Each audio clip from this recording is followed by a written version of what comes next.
Eu acabei de ler esse livro aqui e estou trazendo para compartilhar com vocês um pouquinho das anotações e reflexões que eu fiz. Eu sou a psicóloga Ana Cavalcante e esse livro aqui é da Karina Okajima Fukumitsu e se chama Saúde Existencial.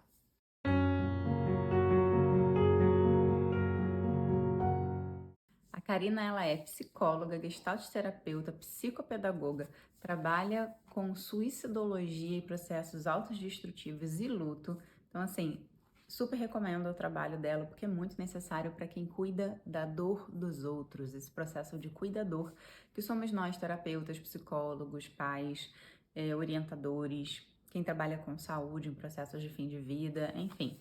Leiam. Nesse livro, Pelo Meu Olhar, ela traz bastante a questão da qualidade do existir, de como você passar por toda a sua vida vivendo aquilo que é essencial, vivendo aquilo que é importante para você.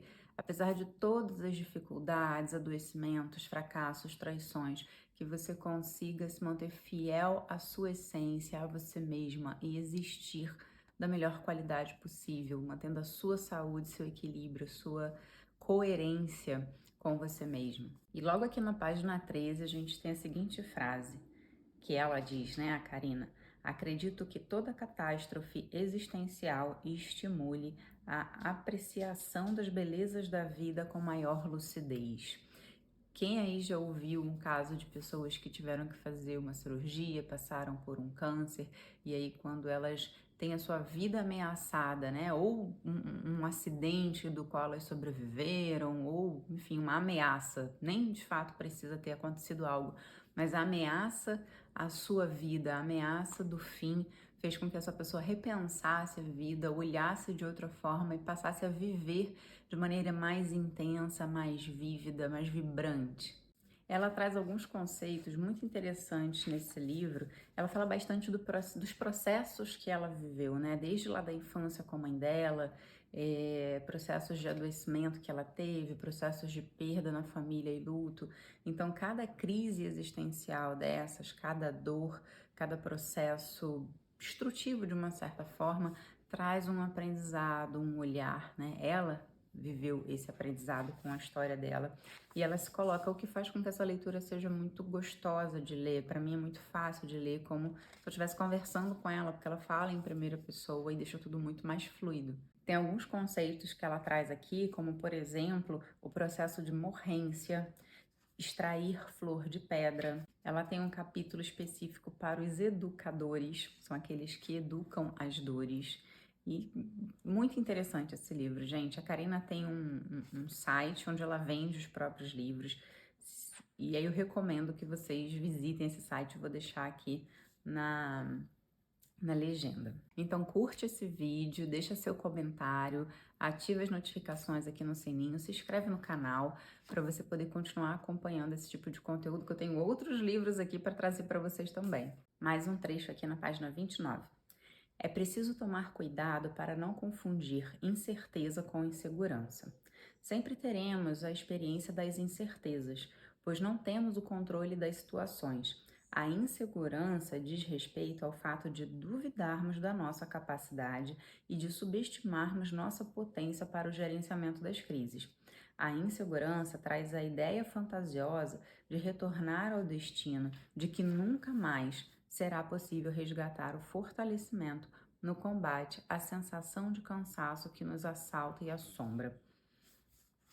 Então, incertezas a gente tem, né? A vida inteira, ao longo da vida, em diversos momentos, em diversas situações. Mas a insegurança é quando a gente não está acreditando em nós mesmos, né? Quando a gente tem uma fantasia de que tudo vai acabar e isso assombra a gente. Isso dificulta com que a gente tenha força, nos deixa fracos para seguir adiante, quando a gente não acredita em si mesmo. Ela fala também de comportamento autodestrutivo, né?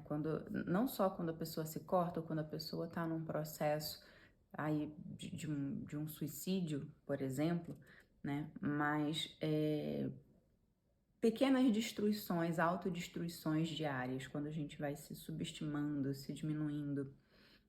Muitos dos comportamentos autodestrutivos revelam a comunicação de uma falsa manutenção do controle e que se transformam em círculos viciosos. normalmente são expressos pelos sentimentos angustiantes, tais como culpa, vergonha, medo, raiva, ambições frustradas, amor não correspondido, desespero e solidão. E aí, falando daqueles que cuidam das dores dos outros, ela diz: o trabalho que devemos realizar é auxiliar a pessoa a destruir o que lhe faz mal. Será preciso resgatar os momentos em que as pessoas se sentiram protegidas sem fugir da lida com a dor.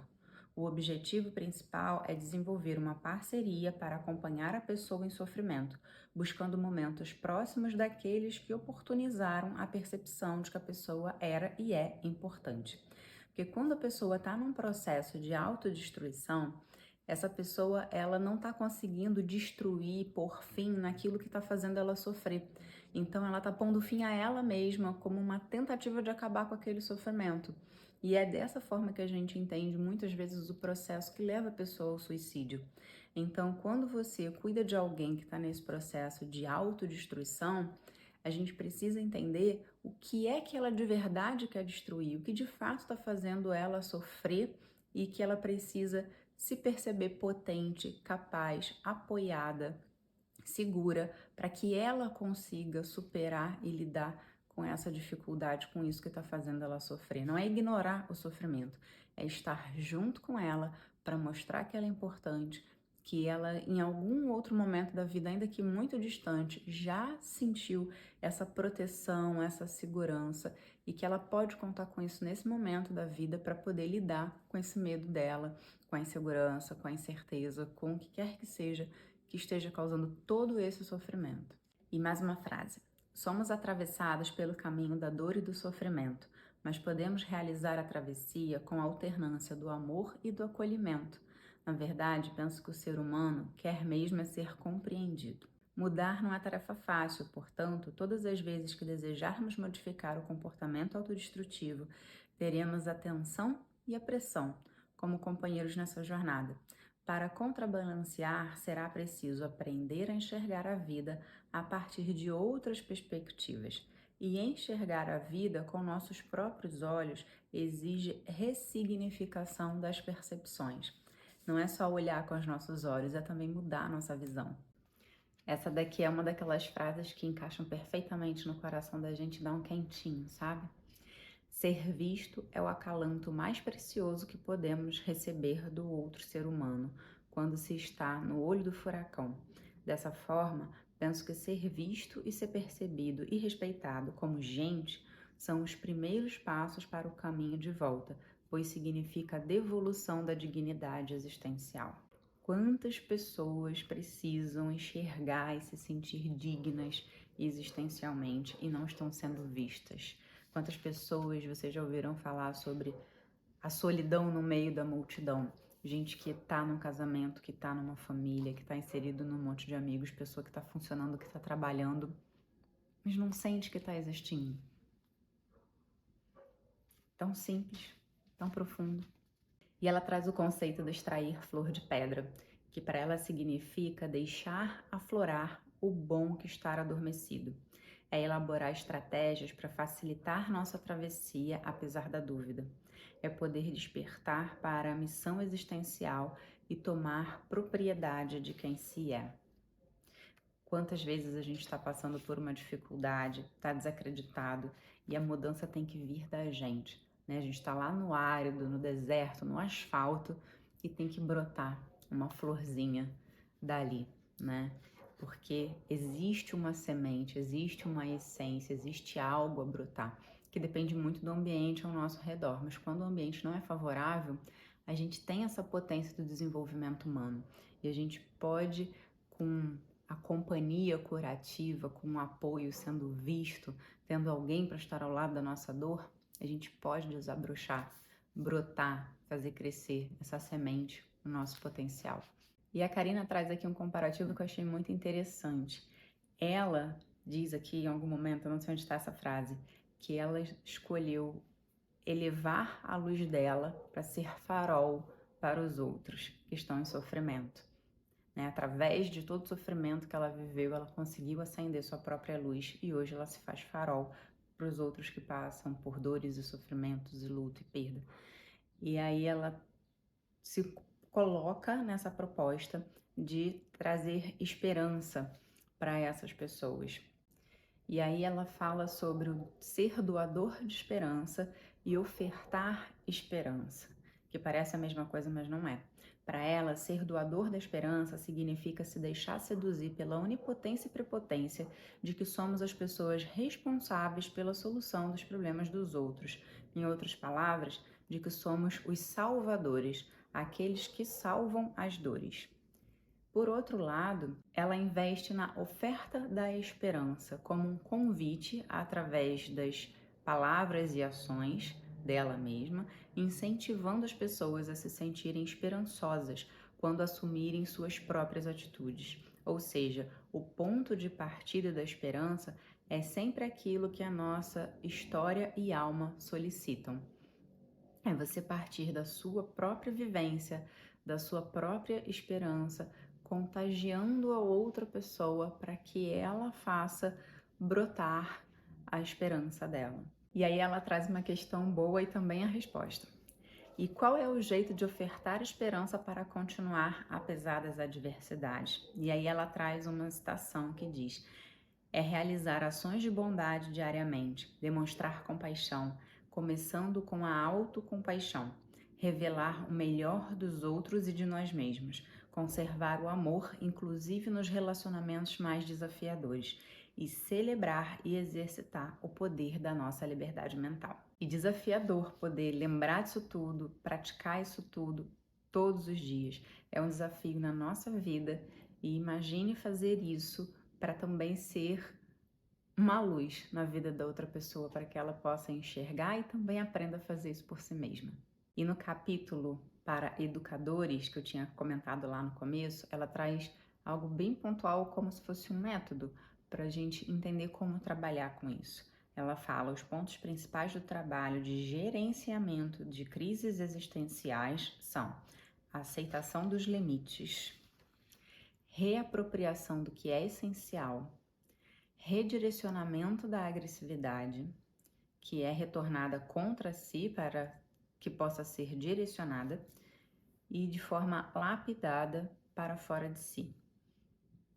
Ou seja, né, a gente tem que aceitar, reconhecer os nossos limites, aceitar os limites, se apropriar daquilo que é essencial para nós mesmos, identificar aquela agressividade que está ali presente, porque a gente está com dor e com dificuldade de resolver situações, e ao invés de trazer essa dor para a gente, se autodestruindo, que a gente possa redirecionar essa dor de uma forma lapidada para que ela também não seja destrutiva, só que para fora. Porque quando a gente tem raiva, essa raiva é uma energia, ela é muito ativa, ela também pode ajudar a gente na decisão de acabar com coisas que precisam acabar, de recomeçar, de destruir algo que precisa ser destruído no sentido da renovação, do ressurgimento, do recriar. E ela traz algumas frases também de autores desconhecidos que vocês provavelmente já ouviram, mas ela alinhava muito artística e poeticamente isso dentro do texto dela. Cuidado com a carência. Às vezes ela pode fazer com que você veja amor onde não existe. E quantas dores que nós vivemos são dores por traições, são dores porque a gente acreditou em determinadas pessoas, em situações e criou expectativas e a gente foi traído, foi passado para trás.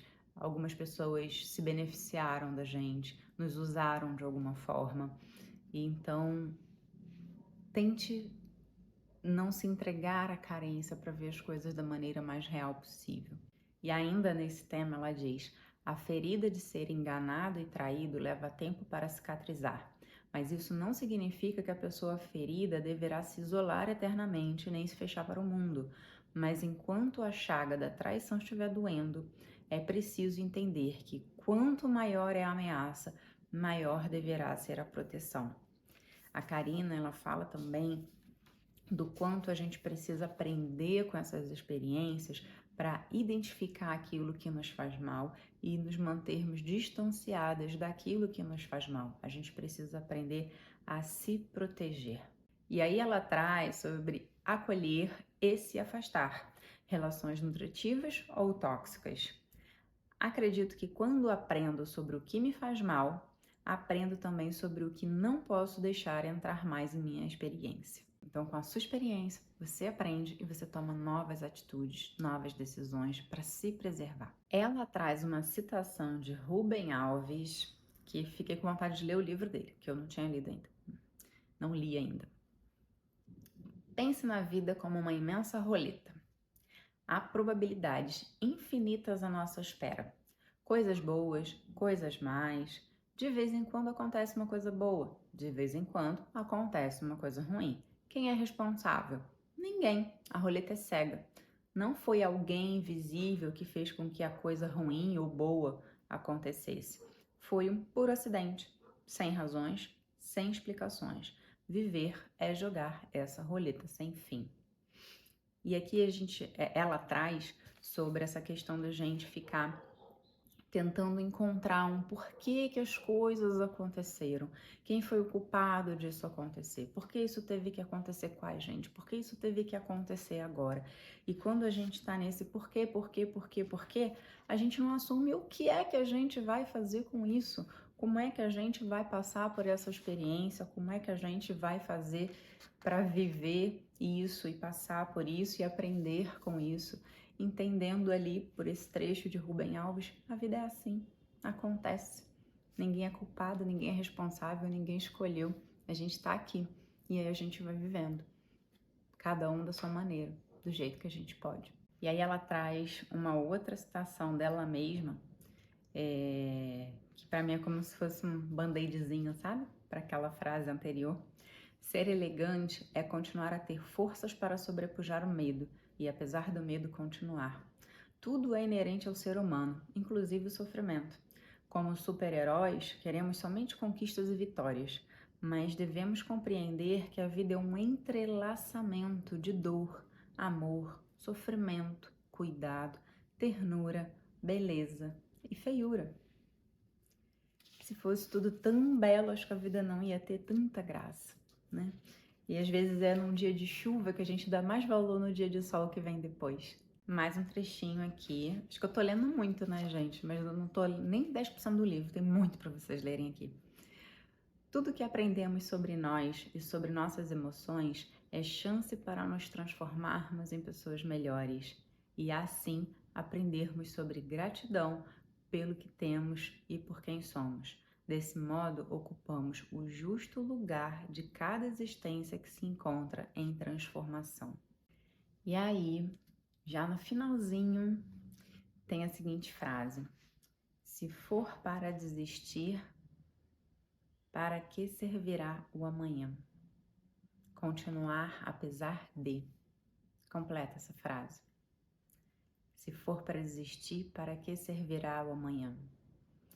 Continuar apesar de. Continuar apesar de estar cansada. Continuar apesar de ter perdido alguém que se ama. Continuar apesar de ter sido traída. Continuar apesar de. Qual é o seu apesar de que faz valer continuar? E tem mais algumas frases para completar. Viver cada dia como se fosse o único e o último da minha existência. Devemos a cada momento perceber a realidade como ela se apresenta, real, de fato. E o projeto dela, que se chama Se Tem Vida Tem Jeito, e que, se eu não me engano, é o nome do site também, eu vou deixar o link aqui embaixo para vocês poderem ir lá e procurar os livros e a carta, né? Ela tem um jogo de cartas que ela fez, camisas, enfim, tem muitas coisas legais que você pode comprar diretamente no site dela. Se Tem Vida Tem Jeito. Auxiliar as pessoas a ressignificarem seus processos de morrência a partir do respeito, amor e acolhimento, ingredientes necessários para viver. E aí ela pergunta: o que é essencial? E a resposta é: o que faz seu coração voltar a pulsar dentro de você? O essencial é o que faz você sentir seus pés firmes no chão para que dê passos atentos e comedidos. O essencial é o que te faz manter seus olhos bem abertos para se proteger das más energias e para ampliar a awareness daquilo que vive como experiência. O que torna especial para você é o que auxilia na construção da sua morada, onde poderá se sentir à vontade em seu lar existencial. Nunca se desrespeite. Dê-se direito de ter necessidades e de descansar, pois o descanso é a justa medida para que você seja agente de mudanças. Quando a gente está exausto, a gente fala, tem que continuar, mas não tem força, não tem energia. Calma, para. Não é corrida, não é quem chega primeiro. Né? Por mais que o sofrimento seja desesperador e você quer pôr fim nele logo, descansa, recobre as energias, volta para o seu lugar, se recupera, toma fôlego, né? Para você tomar melhores decisões, para você poder seguir adiante. Porque precisa de energia para poder mudar o que precisa ser mudado. E para fechar, ela fala muito quando as pessoas querem cuidar umas das outras, falam, calma. E aí ela diz, não é calma que a gente quer dizer, não é calma que a gente tem que dizer. A gente deveria dizer, respira, tome seu fôlego para desenvolver estratégias para não ter reações impulsivas, mas sim ações reflexivas. E assim eu termino o meu compartilhar sobre este livro da Karin Okajima Fukumitsu, Saúde Existencial, que foi maravilhoso de ler. Eu li super rapidinho, extraindo várias frases, vários pensamentos, várias reflexões. Tem hora que a gente consegue se colocar ali tão próximo, né, da experiência que ela compartilha com a gente, que foi o que ela falou, né? Toca lá no fundo, ela oferta a esperança, né? Então, fica a dica para você ler também.